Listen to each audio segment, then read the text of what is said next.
Hi friends, welcome back to my channel. ఇప్పుడే Kantara chapter 1 trailer అయితే చూశాను. ఈ సినిమాలో వచ్చేసి ఒక హిడెన్ డీటెయిల్ అయితే నేను కనిపెట్టాను. అదేంటంటే యాక్చువల్‌గా కాంతారా చాప్టర్ 1 మూవీకి తెలుగులో ఇంత హైప్ రావడానికి, అలాగే పార్ట్ 1 మూవీ కూడా పాన్ ఇండియా లెవెల్‌లో అంత పెద్ద సక్సెస్ కావడానికి వచ్చేసి అందులో వచ్చేసి ఒక మెస్మరైజ్ చేసే పాయింట్ అయితే ఒక హిడెన్ డీటెయిల్ అయితే ఉంది. అదే ఏంటంటే యాక్చువల్‌గా హీరోలు వచ్చేసి పంజుర్ల దేవుడు ఆవిర్భవించిన తర్వాత వాళ్ళైతే మాయమైపోతూ అయితే ఉంటారు. అసలు ఆ మాయమైన హీరోలు ఎక్కడికి వెళ్తారు? వాళ్ళొచ్చేసి ఎందుకలా మాయమవుతారు అనేది ఒక మిస్టరీగా అయితే మిగిలింది. ఒకవేళ వాళ్ళు చనిపోయి ఉంటే, ఒకవేళ హీరో చనిపోయి ఉంటే తర్వాత క్లైమాక్స్‌లో హీరో ఫాదర్ వచ్చి అతన్ని ఎందుకు పిలుచుకొని పోతాడనేది ఒక మిస్టరీగా మిగిలిపోయింది. మేకర్స్ కూడా, డైరెక్టర్ కూడా దీన్నైతే రివీల్ చేయలేదు. దీన్ని సస్పెన్స్ పెట్టి చాప్టర్ 1లో దాని యొక్క ఆ పార్ట్ మీద సినిమా యొక్క హైప్ పెరుగుతుందనేది పే చేశారు. అలాగే పెరిగింది కూడా. ఇప్పుడు ట్రైలర్ చూసిన తర్వాత నేనైతే ఆ పాయింట్‌నైతే దాదాపు కనిపెట్టేశాను. అలాగే స్టోరీని కూడా డీకోడ్ అయితే చేయగలిగాను. ముందుగా అయితే వినండి. యాక్చువల్‌గా ట్రైలర్ గురించి చెప్పాలి ఒక మాటలో అంటే విజువల్ వండర్‌గా అయితే ఉంది. బడ్జెట్ అయితే చాలా ఎక్కువ పెట్టినట్టయితే మనకైతే తెలుస్తుంది. యాక్చువల్‌గా పార్ట్ 1 మూవీకి వచ్చేసి కేవలం 16,00,00,000 బడ్జెట్ మాత్రం అయింది. సో, అప్పుడు వచ్చేసి బడ్జెట్ అయితే ఆయనకి లిమిట్ ఉంది. అది కూడా కేవలం కన్నడలో మాత్రం సినిమా తీద్దామైతే మనకు అనుకున్నారు. కానీ అందులో వచ్చేసి డివోషనల్ ఎలిమెంట్ వచ్చేసి అందరికీ నచ్చడంతో పాన్ ఇండియా లెవెల్‌లో అయితే మూవీ అయితే భారీ సక్సెస్ అయింది. అలాగే అందువలన బడ్జెట్ కూడా భారీగా పెంచి ఇప్పుడైతే ఒక విజువల్ వండర్‌ను మనకి ఇవ్వడానికైతే మేకర్స్ అయితే ప్రయత్నించారు. ముందు స్టోరీలోకి వెళ్తే యాక్చువల్‌గా స్టోరీ దేని గురించంటే చరిత్రలో వచ్చేసి ఏ యుద్ధాలైనా భూమి కోసం లేదా స్త్రీ కోసమే జరుగుతాయి. కాంతారా పార్ట్ 1 కూడా భూమి కోసమే జరిగింది. అలాగే పార్ట్ 2 కూడా భూమితో పాటు స్త్రీ కోసం అయితే మనకైతే జరుగుతుందని ట్రైలర్‌ని చూస్తే అర్థమవుతుంది. ఇందాక సినిమా కథ ఏందంటే యాక్చువల్‌గా పార్ట్ 1లో వచ్చేసి విలన్ వచ్చేసి వాళ్ళ భూమి లాక్కోవడానికైతే ప్రయత్నిస్తూ ఉంటాడు. అది ఎందుకంటే యాక్చువల్‌గా వాళ్ళ తాతల భూమి. అదొచ్చేసి వాళ్ళొచ్చే రాజులు అంటే అప్పట్లో రాజులు కాబట్టి ఒక రాజు వచ్చేసి ఆయన యొక్క మానసిక ఆనందం కోసం అయితే దేశమంతా తిరుగుతూ ఉంటారు. ఒకానొక చోట వచ్చేసి పంజుర్ల దేవుడిని చూసి మెస్మరైజ్ అయిపోయి ఆయన మనసులో ఒక తెలియని ఆరాధభావం కలిగి ఒక తల్లి కొడుకుని దగ్గర తీసినట్టు, అలాగే మేనమామ ప్రేమతో తలనివ్వనట్టయితే అతనికైతే అయ్యింది. దానికోసం వాళ్ళైతే ఆ తెగ వాళ్ళకు నాకు పంజుర్ల దేవుళ్ళు కావాలని అయితే ఆయన వాళ్ళు అడగడం. వాళ్ళు దానికి మీకు పంజుర్ల దేవుళ్ళు కావాలంటే మాకు కావాల్సినంత భూమి ఇవ్వడం అనే ఒక కండిషన్ అయితే పెడతారు. అప్పుడు వచ్చేసి రాజు అయితే పంజూరుని దేవుడినైతే తీసుకొని వెళ్తాడు. అక్కడికైతే ఒక పాయింట్ అయితే ఆగిపోయింది. సో, ఇప్పుడు కాంతార చాప్టర్ పాయింట్ 1 వచ్చేసి ఆ రాజు ఆ దేవుడిని తీసుకొని వెళ్ళిన తర్వాత అసలు ఏం జరిగింది కథ అనేది అక్కడే మన ట్రైలర్‌ని బట్టి ట్రైలర్ చూస్తే మనకు అర్థమవుతుంది. ఇంతకీ స్టోరీ ఏంటంటే పార్ట్ 1 స్టోరీ ఆ రాజు ఆ దేవుడిని తీసుకొని వెళ్తారు కదా! తర్వాత వాళ్ళకైతే వాళ్ళు కోరిన విధంగా భూమినైతే ఇస్తాడు. సో, ఇచ్చిన తర్వాత వాళ్ళు ఏం చేస్తారంటే అక్కడ ఒక తెగ మనం యాక్చువల్‌గా ఆ తెగ పేరే వచ్చేసి కాంతార అనమాట. తెగ కాంతార తెగ. మనం యాక్చువల్‌గా వచ్చేసి కాంతార అంటే అడవి అని అర్థం అయితే అనుకున్నాం ఇన్నాళ్ళు. సో, అది అడవి అయ్యుండొచ్చు. అలాగే వాళ్ళ కాంతార తెగ పేరు కూడా వాళ్ళ తెగ పేరు కూడా కాంతార అనైతే పెట్టారు అనేది మనకు దీన్ని బట్టి అర్థమవుతుంది. తర్వాత స్టోరీ ఏంటంటే యాక్చువల్‌గా రాజు వచ్చేసి ఆయన విగ్రహాన్ని అయితే తీసుకొని వెళ్ళి ఆయన వచ్చి ప్రదర్శిస్తాడు. అలాగే మన మానసిక ఆనందం పొంది తను అయితే ఒక కొడుకుని కంటాడు. ఆ తర్వాత కూతురిని కూడా కంటాడు. యాక్చువల్‌గా కొడుకులు ఉన్నవాళ్ళకి ఒక బాధ అయితే వస్తుంది. సో, కొడుకుని తర్వాత కనిన తర్వాత ఏం చేస్తారంటే ఆ కొడుకు పెద్దవాడైతే అవుతాడు.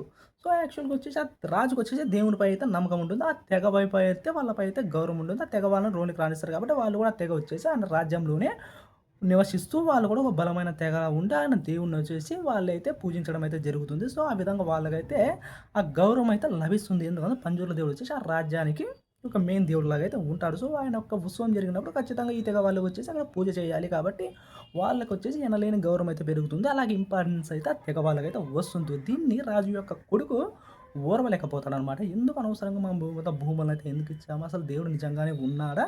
అనే ఒక దుర్బుద్ధి అయితే పుడుతుంది. అలాగే పార్ట్ 1లో కూడా విలన్ కూడా లేకుంటే విలన్ యొక్క తండ్రి బానే ఉంటాడు మంచివాడే. వీళ్ళని యొక్క కొడుకు అతని యొక్క కొడుకు చెడ్డవాడుంటాడు. అతను చనిపోయిన తర్వాత తన కొడుకు కూడా అలాగే తయారవుతాడు. సో, తండ్రి మంచివాడైనంత మాత్రాన కొడుకు మంచివాడు అవుతాడని గ్యారెంటీ లేదు కాబట్టి ఈ విధంగా ఉంటుందనమాట. వాళ్ళపై అతనికైతే కాస్త ద్వేషం అయితే ఉంటుంది. ఆ ద్వేషమే కార్చిచ్చులా రగిలిపోతుంటాం. సరైన సమయం కోసం అయితే విలన్ అయితే వెయిట్ చేస్తుంటాడు. అప్పుడే ఒక విలన్ యొక్క చెల్లెలైతే మన హీరోయిన్ రుక్మిణి వసంతన్ అనమాట. ఆ తెగ యొక్క నాయకుడనమాట. వాళ్ళ పూజారులు ఉంటారు. ఆ పూజారి అంటే యాక్చువల్‌గా అప్పుడు కండిషన్ పెట్టింటారు కదా రాజుకి. అతని యొక్క కొడుకు ఎవరు కాదు మన హీరో రిషబ్ శెట్టి అన్నమాట. అతను పెద్దవాడే వాళ్ళకి నాయకత్వం వహిస్తూ, వాళ్ళకి ఏమైనా సమస్యలొస్తే ఇతను తీరుస్తూ, అలాగే వాళ్ళని రాజును కూడా ప్రశ్నిస్తూ, వాళ్ళకంటే ఎక్కువ పేరైతే సంపాదిస్తూ ఉంటాడు. యుద్ధాలలో కూడా అతను యొక్క బెస్ట్ వారియర్‌గా అయితే నిలుస్తాడైతే మనకైతే అర్థమవుతుంది. తర్వాత ఏమైనా యుద్ధాలు జరిగినప్పుడు కూడా వాళ్ళ తెగ వైపు వాళ్ళు తీసుకొని వెళ్ళి ఆ రాజ్యాన్ని వైపు పోరాడి ఒకవేళ అది విజయం సాధిస్తే ఎక్కువ క్రెడిట్ వచ్చి ఇతనైతే సాధిస్తుంటాడు.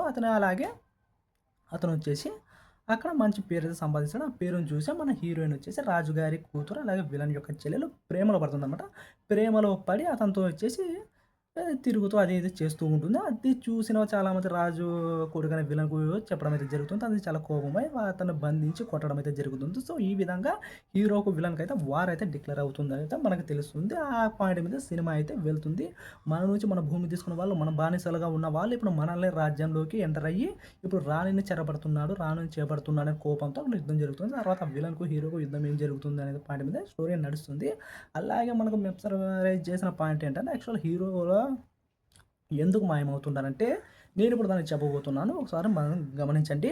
పార్ట్ 1లో వచ్చేసి హీరో వచ్చేసి మొదటిసారి ఎప్పుడు మాయమవుతాడంటే, అక్కడ విలన్ యొక్క తండ్రి నాకు నా భూమి కావాలి. నాకు భూమిని నాకు తిరిగిచ్చేయి అన్నప్పుడు దేవుడిని అడిగినప్పుడు, లేదు నేను ఒకసారి మీరు ఇచ్చినారు కాబట్టి దాన్ని ఇవ్వను అంటాడు.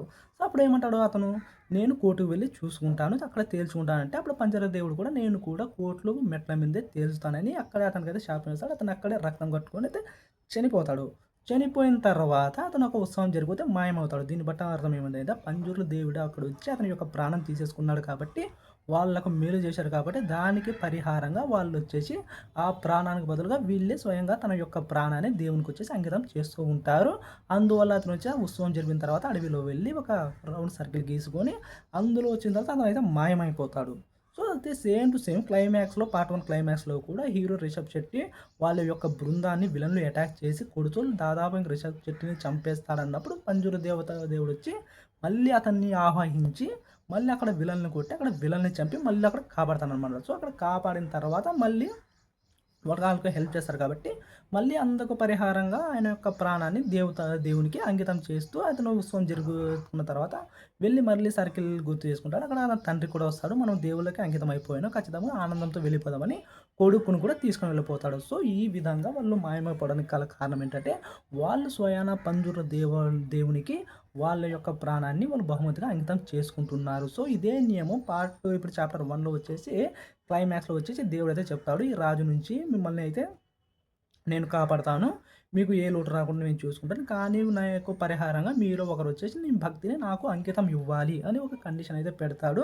అక్కడ పంజుర్ల దేవుడైతే మనకు అర్థమవుతుంది. ఆ సినిమాలో విజువల్ చూసినా కూడా పంజుర్ల దేవుడి యొక్క విజువల్స్ అయితే చూపించారు.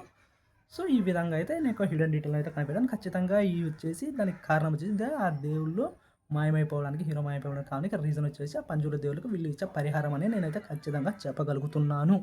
సో, మీరేమనుకుంటున్నారు? అలాగే మీరు టైలర్‌ని డీకోడ్ చేస్తే ఖచ్చితంగా ఈ రాణి కోసం జరిగే యుద్ధం ఎలాగని నాకైతే అనిపిస్తుంది. అలాగే పెర్ఫార్మెన్స్ పరంగా చూసినా కూడా రిషబ్ శెట్టి అయితే చాలా బాగా పర్ఫార్మెన్స్ చేశాడు. అతని పర్ఫార్మెన్స్ వచ్చేసి చాలా అద్భుతంగా ఉంది. ఖచ్చితంగా ఈ సినిమా కూడా ఒక నేషనల్ అవార్డు అతను కొట్టుకోపోయే విధంగా అయితే అతని పర్ఫార్మెన్స్ ఉందని అయితే నాకైతే అనిపిస్తుంది.